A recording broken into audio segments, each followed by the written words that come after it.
নমস্কাৰ, মই শশাংক শইকীয়া আপোনালোকক স্বাগতম জনাইছোঁ। আজি দিনটো বহুত ফোন আহি আছে বা এইকেইদিন ফোন কৰি আছে যে কেইটামান প্ৰশ্ন যে 29 ফেব্ৰুৱাৰী আগতে এমপ্লয়মেণ্ট এক্সচেঞ্জ ৰেজিষ্ট্ৰেশ্যন নকৰিলে মানে পৰীক্ষা দিয়াত অসুবিধা হ'ব নেকি গ্ৰেড 3 গ্ৰেড 4।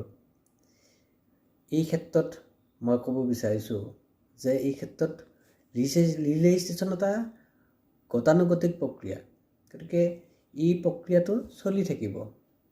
কিন্তু এটা যিটো স্পেচিয়েল ড্ৰাইভ কৰা হৈছিল যে 29 ফেব্ৰুৱাৰী আগতে যিসকলে এমপ্লয়মেণ্ট এক্সচেঞ্জ ৰেজিষ্ট্ৰেশ্যন কৰিছে তেওঁলোকে ৰেজিষ্ট্ৰেশ্যন কৰি নিজৰ ডাটাবোৰ সঠিকভাৱে আপডেট কৰিব পাৰে। যিহেতু প্ৰথমতে এমপ্লয়মেণ্ট এক্সচেঞ্জৰ ৰেজিষ্ট্ৰেশ্যন কৰিলে আপোনাৰ অলপ ছিষ্টেমটো বেলেগ আছিলে। তেতিয়া আপোনাৰ এপ্লাই কৰোঁতে প্ৰত্যেকটো যেনে ধৰা হওক HSLC পাছ কৰোঁতে তাত আপোনাৰ লগৰ মাৰ্কশ্বিট বা চাৰ্টিফিকেটখন আপলোড কৰাৰ সুবিধাটো নাছিলে।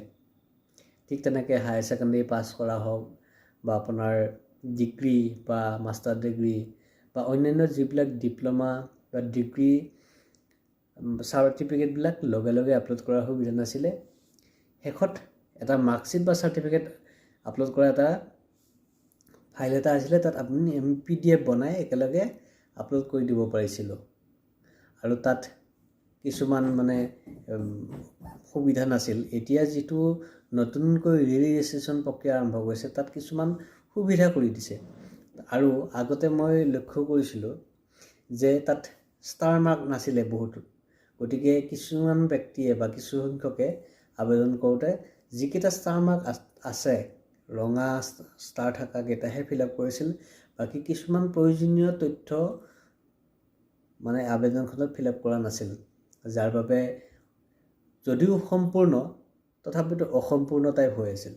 কিন্তু এতিয়া প্ৰায়বিলাক ঘৰতেই ষ্টাৰ মাৰ্ক আছে আৰু অত্যন্ত প্ৰয়োজনীয়। ধৰক আপুনি HSLC পাছ কৰিছে, তাত কি ছাবজেক্ট লৈ পাছ কৰিছিলে, কিমান চনত আপুনি এডমিশ্যন লৈছিল, কিমান চনত পাছ কৰিছে, এই মাহটো পৰ্যন্ত এতিয়া এমপ্লয়মেণ্ট এক্সচেঞ্জৰ চাৰ্টিফিকেটখনত প্ৰিণ্ট হৈ আহে। আৰু লগালগ আপোনাৰ পাছ কৰা যিখন চাৰ্টিফিকেটখন আপলোড কৰিব লাগে, পাছ কৰা মাৰ্কশ্বিটখন, ঠিক তেনেকৈ প্ৰত্যেকটোতে। আৰু আপুনি আগতে মানে কি কম্পিউটাৰ চাৰ্টিফিকেটখন আপলোড কৰিছিল, কিন্তু এতিয়া আপোনাৰ তাত মানে ডিপ্ল'মাবিলাক ধৰি দিয়া আছে, তাত ছিলেক্ট কৰিব পাৰে। বা অন্যান্য আপোনাৰ যিবিলাক ট্ৰেইনিং বা আদাৰ কিছুমান এক্টিভিটি আছে সেইবোৰ বঢ়িয়াকৈ আপলোড কৰিব পাৰে। বা আপোনাৰ যেতিয়া ফাইলটো সকলো আপলোড হোৱাৰ পিছত যদি মানে চাব বিচাৰে এখনকৈ প্ৰত্যেকটো ঠাইত মেট্ৰিকৰ বা মেট্ৰিকৰ ঠাইত মেট্ৰিকৰ মাৰ্কশ্বিট বা চাৰ্টিফিকেটখন আপুনি ক্লিক কৰি চাব পাৰে। হায়াৰ ছেকেণ্ডেৰীৰ ক্ষেত্ৰত এনেকৈ চাব পাৰে। এনেকুৱা কিছুমান সুবিধা আছে। আৰু এই প্ৰক্ৰিয়াটো ভাল লাগিছে, আগতকৈ মানে কিছু সহজ হৈছে। গতিকে আৰু আপোনালোকে চিন্তা নকৰিব যে আজি যিটো আপোনাৰ প্ৰশ্ন হৈ আছে সেই প্ৰশ্নৰ কাৰণে বা সকলোৱে ভয় খাই যিটো এপ্লাই কৰিব বিচাৰি আছে সেইকাৰণে ছাৰ্ভাৰৰ হয়তো বিশেষ প্ৰব্লেম হৈছে, কাৰণ মানে যিটো ট্ৰেফিক হঠাৎ বাঢ়ি গৈছে।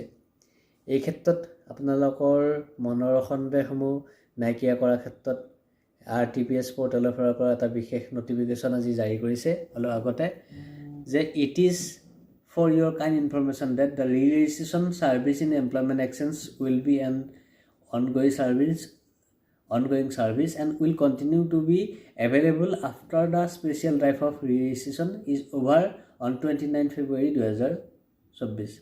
For those unable to complete registration may complete their process after 29 February 2024. গতিকে RTPSৰ ফালৰ পৰাও এইটো কোৱা হৈছে যে আপোনালোকে মানে এইটো যদি 29 ফেব্ৰুৱাৰীটো কৰিব নোৱাৰে তাৰপিছতো কৰিব পাৰিব। আৰু বৰ্তমান সময়ত মই এতিয়া আপোনাৰ 9:33 হৈছে 27 ফেব্ৰুৱাৰী 2024।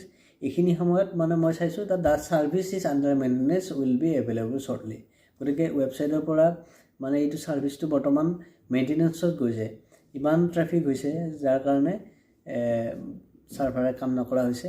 গতিকে আপোনালোকে চিন্তা নকৰিব, মই আপোনালোকক এই স্ক্ৰীনখন মই দেখাই দিছোঁ যে RTPSৰ পৰ্টেলৰ ফালৰ পৰা যিখন মানে নটিফিকেশ্যন আছে সেইখনো মই ইয়াত কাটি দিম। আজিলৈ মানে ধন্যবাদ।